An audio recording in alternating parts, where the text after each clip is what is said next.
తులసి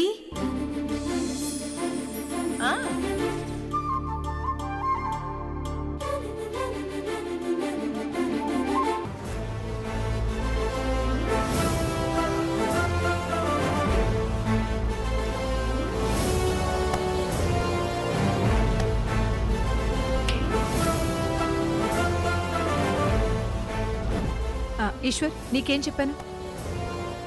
నేను రెడీ అమ్మా. అమ్మా. రే విష్ణు, నీకేం చెప్పాను? అమ్మా, నువ్వు చెప్పగానే ఎవ్వరికీ అనుమానం రాకుండా నాకు అప్పగించిన డ్యూటీ నేను చేస్తాను. నేను ఇక్కడే ఉంటానమ్మా. నువ్వు నాకు సిగ్నల్ ఇవ్వగానే చేసేస్తాను. అలాగేరా, నాకు ఫోన్ చేయి.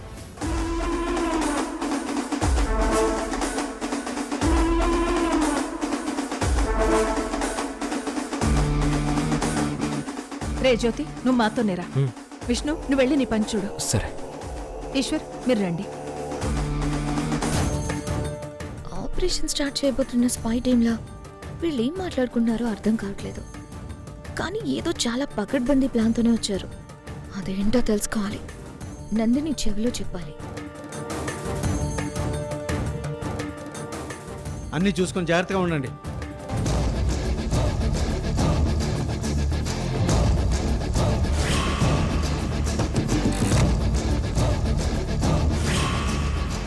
పదండి. రండి. ఆగండి.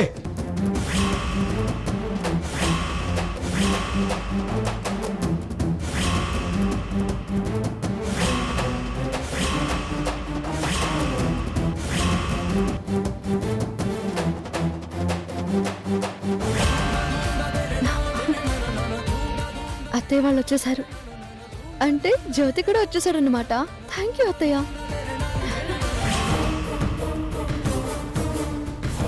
ఏయ్ తులసి, సిగ్గు లేకుండా నా ఇంటి గుమ్మ ఎలా తొక్కావు? చీ కొట్టి బయటికి పొమ్మన్నాను. నా తండ్రి ఇష్ట ప్రకారమే నందిని తమ్ముడిని పెళ్లి చేసుకోబోతున్నానని నువ్వు ఆశలు పెట్టుకున్న లక్ష్మియే చెంప మీద కొట్టినట్టు చెప్పి మిమ్మల్ని బయటికి వెళ్ళమంది కదా. అయినా సరే మళ్ళీ ఏ మొహం పెట్టుకొని వచ్చారు? ఇది నా కూతురు ఇష్టంతోనే జరిపిస్తున్న నిశ్చితార్థం. దీనికి నువ్వు తగుదనమ్మా అని రావడం పిలవని పేరంటానికి వచ్చినట్టు నీకు అనిపించడం లేదా? మతికానేమైనా పోయిందా? మళ్ళీ అన్నా అన్నా వీళ్ళని బయటికంటే మేడం. ఏయ్ ఆగు. గోవర్ధన్, ఆవేశపడింది చాలు, ఇక ఆపుతావా? పిలవని పేరంటమని మతి లేకుండా మాట్లాడుతుంది నువ్వు. కుటుంబ సమేతంగా రమ్మని నందిని ఆహ్వానిస్తేనే మేమొచ్చాం. ఇందులో మా వారు ఢిల్లీ ప్రయాణంలో ఇరుక్కుని ఆలస్యమయ్యారు. లక్ష్మి తరపున మీరు ఆహ్వానించలేదు, తమ్ముడు తరపున నందిని ఆహ్వానించింది. అబ్బాయి తరపు వాళ్ళకి మర్యాద ఇవ్వడం నేర్చుకోండి. ఏయ్, నువ్వు కూడా నన్ను ఎదిరించి మాట్లాడుతున్నావా? నేను కూడా మాట్లాడతాను. మీరు మీ ఇష్టానికి మా అమ్మని అన్ని మాటలు అంటుంటే నేను చేతకాని వాళ్ళ నిల్చొని ఉండాలా? రే చిన్నోడా, నువ్వు ఆగరా. నాకు సిగ్గులేదంటున్నావు సరే. ఒక తల్లి కడుపున పుట్టిన వాళ్ళం, ఒక తండ్రి రక్తం పంచుకుని పుట్టిన వాళ్ళం. నీకిలాంటి బుద్ధులు ఎలా వచ్చాయి?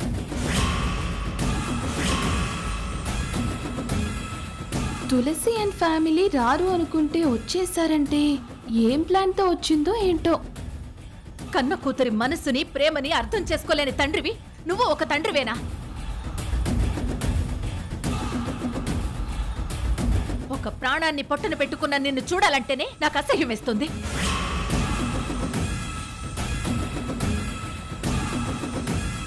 అలాంటిది నీ ఒంట్లో రక్తం నా ఒంట్లో ప్రవహిస్తున్న రక్తం ఒకటే అని చెప్పుకోవడానికి నాకు సిగ్గేస్తుంది. వాగింది చాలు. నేను చేసిన తప్పు నువ్వు చెప్పుకొస్తే నాకు జరిగిన అవమానం నేను ఎవరితో చెప్పుకోవాలి? వాల్ పోస్టులు వేసి ఊరంతా చెప్పాలా? సోషల్ మీడియాలో పెట్టాలా? గతం గురించి మళ్ళీ తవ్వి నా మనసు పాడు చేయకు.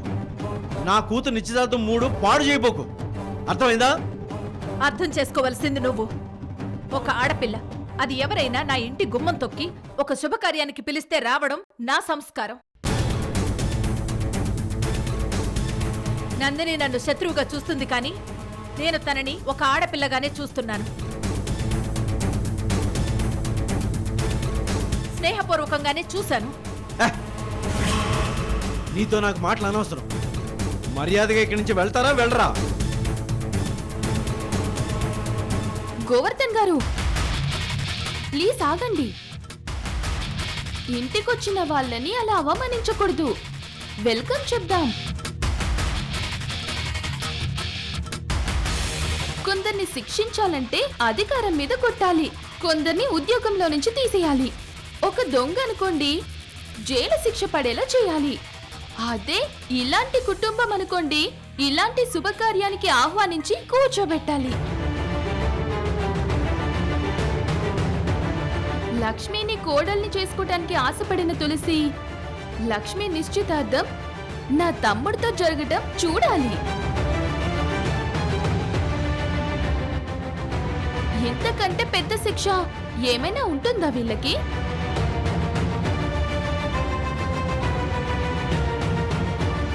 చూసి ఆనందిస్తారు, లోపలే మదనపడి మగ్గుతారు. వీళ్ళిష్టం. ఆ తర్వాత భోన్ చేసి వెళ్ళండి. మీరు స్టార్ హోటల్ నుంచి క్యాటరింగ్ ఆర్డర్ చేస్తుంటారు కదా, తృప్తిగా భోజనం చేసి వెళ్ళనివ్వండి.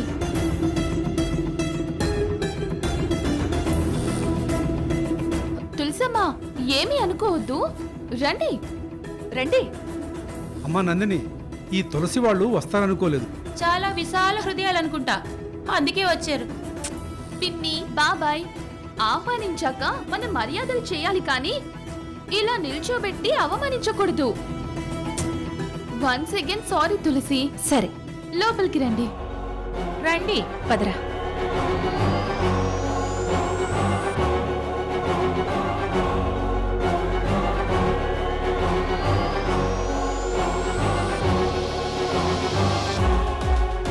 అమ్మా, ముహూర్త సమయం దగ్గర పడింది. అమ్మాయిని అబ్బాయిని తీసుకొస్తే తర్వాత కార్యక్రమం జరిపిస్తాను. అలాగే పంతులు గారు. వసంత, అమ్మాయిని తీసుకురా. అలాగేనండి. అబ్బాయిని తీసుకురా. సరేనండి. పిన్ని, తమ్ముడిని నేను తీసుకొస్తాను, నువ్వు ఇక్కడే ఉండు.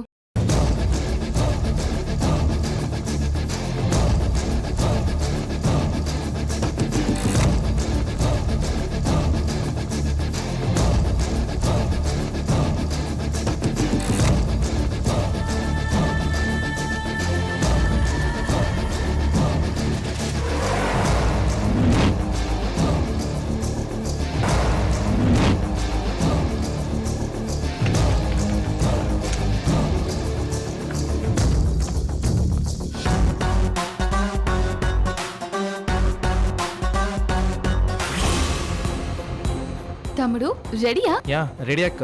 చాలా బాగున్నావు, పద వెళ్దాం. అమ్మా, పంతులు గారు తీసుకుని రమ్మన్నారా?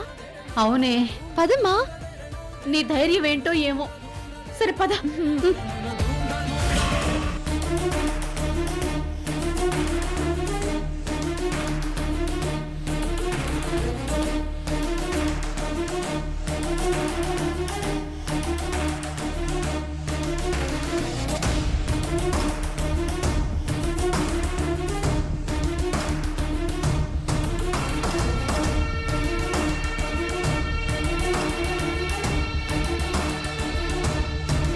ఇక్కడ కూర్చోమ్మా.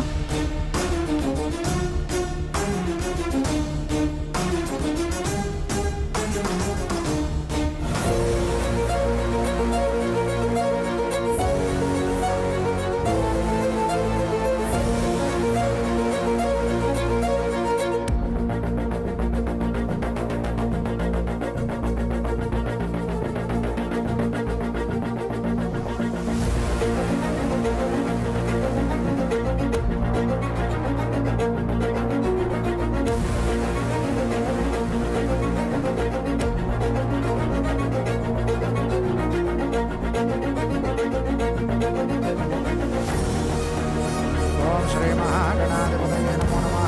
శ్రీ మహాసరస్వత్యై నమో నమః. శ్రీ గురుభ్యో నమః. హరి ఓం. శ్రీ మహాగణాధిపతయే నమో నమః. ధ్యాయామి, ధ్యానం సమర్పయామి. ఆవాహయామి, ఆసనం నవరత్నగణపతి మహాసనం సమర్పయామి.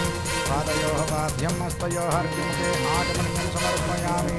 శ్రీ మహాగణాధిపతయే నమో నమః.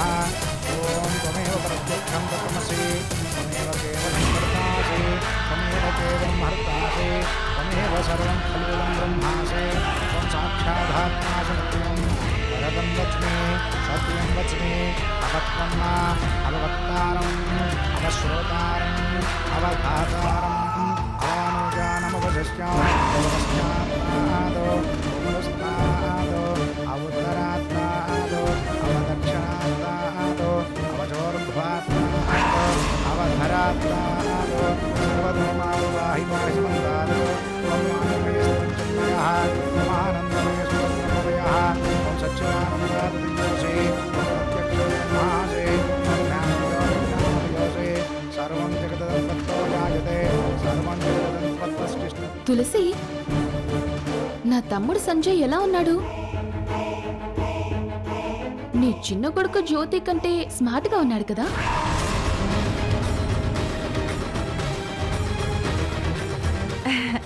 అబ్బాయికి ఏం తక్కువ, చక్కగా ఉన్నాడు. కానీ రాసి పెట్టి ఉండాలి కదా. రాసి పెట్టి ఉండడం ఏంటి తులసి? నేను రాసి పెట్టేశాను. నువ్వేదో ఛాలెంజ్ చేసావు కదా, నేను ఫిక్స్ చేసిన ముహూర్తానికే లక్ష్మి నిశ్చితార్థం నీ కొడుకు జ్యోతితో జరుగుతుందని చెప్పావు. నన్నేదో ట్రీట్ చేయటానికి భయపెట్టడానికే కదా అలా బిల్డప్ ఇచ్చావు, ఛాలెంజ్ చేసావు. నీ ఛాలెంజ్లన్నీ వర్కౌట్ అయ్యేలా ఇక్కడ ఎవరు చేతులు కట్టుకొని చూస్తూ ఊరుకోరు. పాపం తులసి. నందిని,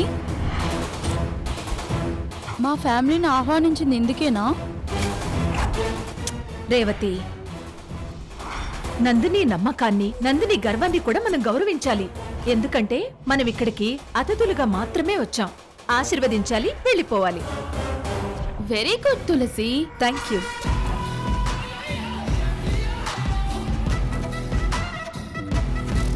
పైకి థ్యాంక్ యూ చెప్తుంది, విష్ణుని దూరంగా ఎక్కడికో పంపించింది. తులసి అసలు ఏం చేయబోతుందో, శుభకార్యంలో ఈ సస్పెన్స్ ఏంటో. ఝాన్సీ, పాపం, నువ్వు ఎక్కువ ఆలోచిస్తున్నట్టున్నావు. ఆరోగ్యం పాడవుతుంది.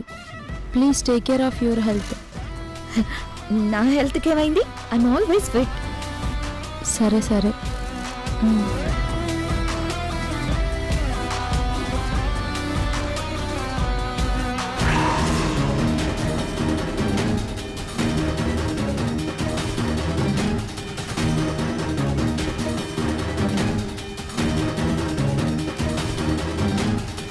లక్ష్మి, నిశ్చితార్థం అంటే సగం పెళ్ళంట, వైఫ్ అంటే బెటర్ హాఫ్ అంట.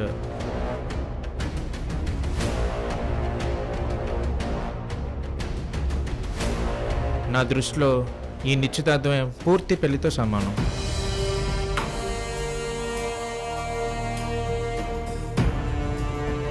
వైఫ్ అంటే బెటర్ హాఫ్ కాదు, whole and soul, full of man's life. Sanjay, engagement rings exchange చేసుకోవటానికి ముందే మీరిద్దరూ పూర్తిగా ఎంగేజ్ అయిపోయారేంట్రా? ఐ లవ్ లక్ష్మి అక్క. చెప్పాలనిపించింది చెప్పాను. లక్ష్మియే నా సోల్మేట్. నా సోల్మేట్, నా ప్రాణం అన్నీ నువ్వేరా.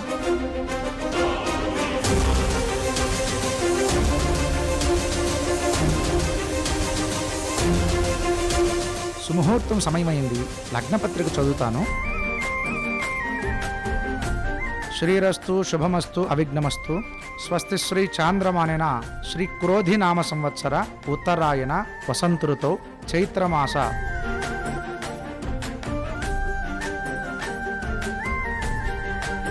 గోవర్ధన గారి కూతురు లక్ష్మికి, మహేంద్రవర్మ గారి పుత్రుడు సంజయ్ గారికి ఇచ్చి వివాహం జరిపించుటకు పెద్దల సమక్షంలో భగవంతుని సాక్షిగా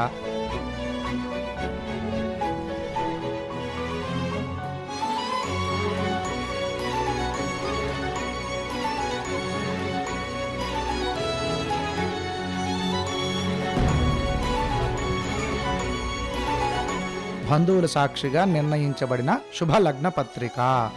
ఆ తర్వాత వధూవరులిద్దరూ ఉంగరాలు మార్చుకోవాలి.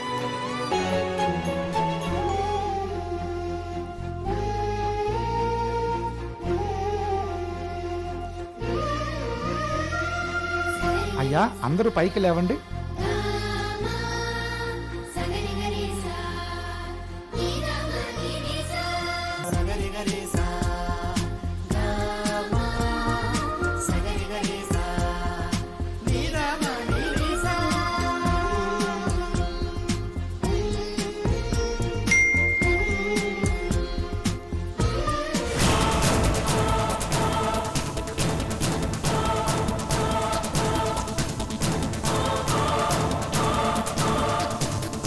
ఈ టైంలో పవర్ కట్ అయిందేంటి? మళ్ళీ అన్నా ఇన్వెంటర్ ఆన్ చేయి. అలాగన్నా.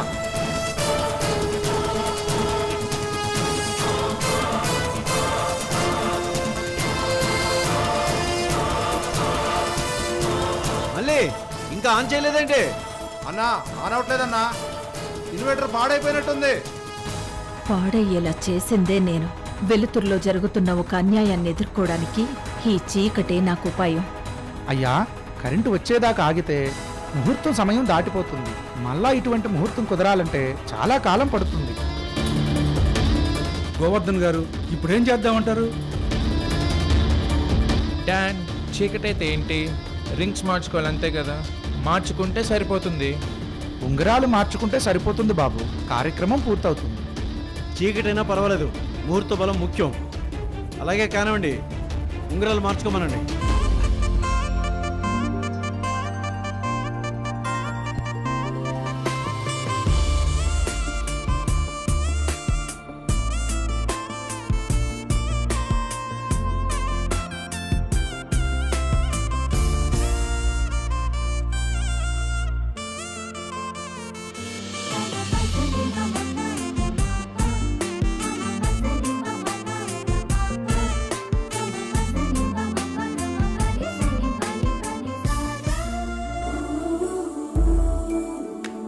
లక్ష్మి, ఇంకెంతసేపు, చేయి చూపించు. శ్రీ గురుభ్యో నమః. హరి ఓం. శ్రీ మహాగణాధిపతయే నమో నమః. ధ్యాయామి, ధ్యానం సమర్పయామి, ఆవాహయామి, ఆసనం నవరత్నగజ సింహాసనం సమర్పయామి.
కార్యక్రమం అనుకున్న ముహూర్తానికి జరిగింది.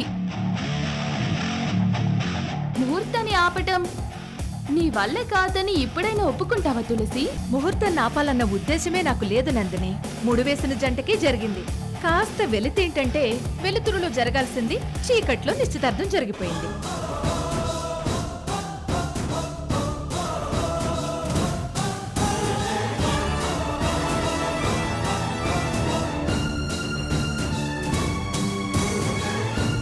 ఒక్కోసారి వెలుగే కాదు, చీకటి కూడా వరమే. చీకట్లోనే మన దేశానికి స్వాతంత్ర్యం కూడా వచ్చింది. అంటే శత్రువులు ఓటమిని ఒప్పుకుని వైదొలిగిపోయారు. ఈ చీకటి వల్ల కూడా అంత మంచి జరిగింది. తను ఒక మూర్ఖుడని తెలిసినా కూడా ఏం చేసినా పర్వాలేదు అని నే నిశ్చితార్థం జరిపించేశాను. భగవంతుడా, తల్లిగా నా కూతురు ఆశ నెరవేరాలని కోరుకుంటున్నాను. కానీ ఈ ఆశ ఎలాంటి అనర్థాలకు దారి తీయకుండా చూడు స్వామి.